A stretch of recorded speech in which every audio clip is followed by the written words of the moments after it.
Рассмотрев уголовное дело в отношении Стародубца Виктора Степановича, 13 апреля 1955 года рождения, уроженца села Бутовск, Клинцевского района Брянской области, гражданина Российской Федерации, в браке несостоящего, несовершеннолетних детей не имеющего, пенсионера, несудимого, обвиняемого в совершении преступления при суде статьями 285 частью 1, 30 частью 3, 290 частью 4 пункт Г, 199 точка 2, 160 часть 3 Уголовного кодекса Российской Федерации установлен эпизод покушения на получение взятки.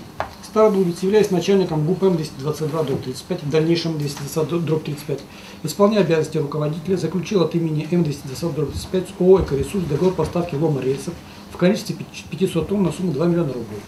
Условием заключения данного договора была передача представителям ООО «Экоресурс» Валюлину взятки подсудимым в сумме 1 миллион рублей, то есть взятки в крупном размере. ООО «Экоресурс» полностью выполнил свои обязательства по договору поставки, перечислив 2 миллиона рублей на счет контрагента.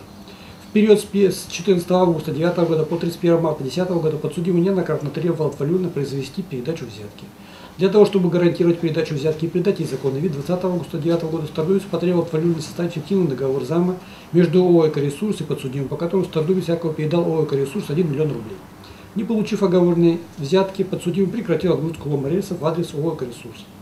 Поставка лома была возобновлена только после того, как свидетель Шмальков пообещал передать взятку вместо Валюлина. Взятка не была получена Стародубцу по независящим от него обстоятельствам, так как Валюлин не смог собрать требуемую сумму, а с 5 марта 2010 года УФСИН РФПРК начала проверку обстоятельств реализации лома рельсов. Подсудимый выполнил весь необходимый объем действий, направленный на получение взятки. Вина Стародубца подтверждается совокупностью исследованных доказательств. Потерпевший Валюлин с сентября 2009 года, являющийся директором ООО «Экоресурс», показал, что условием заключения договора поставки лома рельсов между ООО «Экоресурс» и М220/35 была передача Стародубцу взятки в размере 1 миллион рублей. После заключения договора Стародубец неоднократно требовал передачи взятки, вынудил подписать договор займа между Стародубцем и ООО «Экоресурс» на сумму 1 миллион рублей, хотя никаких денег Стародубец не передавал. Взятку передать не смог, так как не было денег. Стародубец дал указание подчиненным прекратить отгрузку лома в адрес «Экоресурс». Для урегулирования этого вопроса обращался за помощью к бывшим работникам системы исполнения наказания Устинову и Шмальку.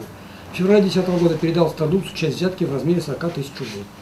Несмотря на то, что потерпевший Валюлин в судебном заседании заявил, что передал Стародубцу часть взятки в сумме 40 тысяч рублей, это не может повлечь изменение квалификации действий подсудимого, так как в соответствии с статьей 252 ПК РФ судебное разбирательство проводится в отношении подсудимого по предъявленному ему обвинению. Изменение обвинения допускается, если оно не влечет за собой ухудшение положения подсудимого и нарушает его право на защиту. Передача части взятки свидетельствует об оконченном характере преступления. Однако Стародубцу предъявлено обвинение в покушении на получение взятки. Суд не имеет возможности выйти за пределы обвинения и квалифицировать действия подсудимого как оконченное преступление. Показания Валюлина согласуются с другими доказательствами. Договор займа между ООО «Экоресурс» и Стародубцем на сумму 1 миллион рублей был взят у Валюлина. По заключению эксперта подпись в договоре от имени Стародубца выполнена Стародубцем. Директор ООО «Макси Скраб» Коби Валюлин, однофамилец потерпевшего, показал, что его предприятие приобретало лом рельсов, который ООО «Экоресурс» приобретала в М220/35. Летом 2009 года Валюлин узнал, что условием заключения договора между «Экоресурсом» и М220/35 была передача взятки в сумме 1 миллион рублей начальнику колонии. Свидетель Устинов показал, что присутствовал при разговоре между Валюлиным и Стародубцем, при котором обговаривались условия заключения договора о поставке лома.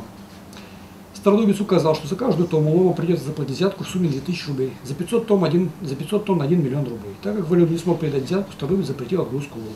Неоднократно с потерпевшим к подсудимому, который для возобновления отгрузки требовал заплатить хотя бы 500 тысяч рублей.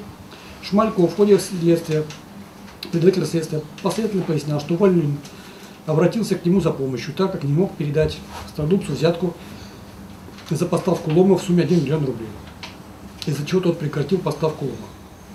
Вместе с потерпевшим ездил к подсудимому по этому поводу. Обещал Стародубцу заплатить взятку вместо Валюлина. От Валюлина знает, что Стародубец заставил его написать расписку на 1 миллион рублей.